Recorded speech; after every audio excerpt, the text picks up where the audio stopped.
Honolulu Mayor Rick Blangiardi said today he's now considering mandating that all city employees be vaccinated against COVID or submit to weekly testing. The health department also reported 3 new COVID deaths today.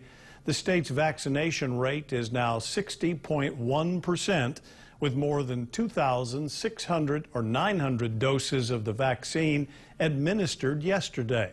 There are currently 2,600 active COVID cases, with 114 people hospitalized. Queens Medical Center says it's starting to see more COVID patients and is now looking at additional restrictions. Manolo Morales has details. There are currently 45 COVID cases at 3 Queens hospitals. That's about 1/3 of all the hospital cases in the state. Officials here have already asked the federal government for help and are considering only allowing vaccinated visitors. Queens has already asked FEMA to send more nurses because staff is already overworked. Restrictions are being considered, such as holding off on certain elective surgeries that require hospitalization. Officials say the admission rate right now is the same as last summer, and they want to avoid a situation in which the hospitals are near capacity, so it's best to start taking precautions sooner than later. It's going to come down to capacity, ICU capacity and then hospital bed capacity. And so as numbers go up, we'll have to make some decisions along the way, making sure that we have access for those sick patients that absolutely need our care. Queens is allowing only 1 visitor per patient right now.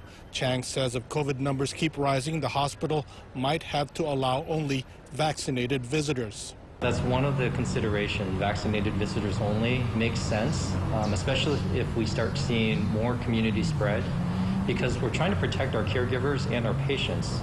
Chang adds that they're seeing younger COVID patients with the average age in their early 40s. Last year, the average age was over 65.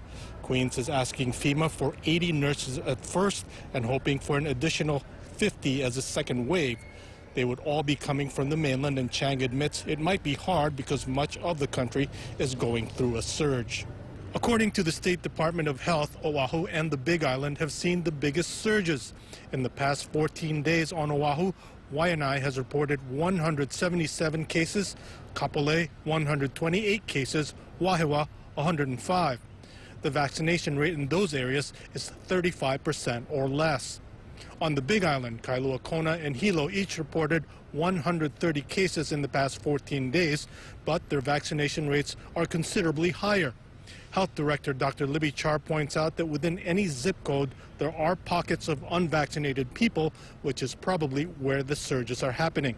Within that pocket. So the overall zip code area gets color-coded on our website maps, but there can be pockets within that zip code that are very susceptible to getting infected. As for the hospitalization, just 3 weeks ago, Queens had 10 COVID cases. It has now jumped to 45. 8 of them are on ventilators and are in ICU. Manolo Morales, KHON2 News, working for Hawaii.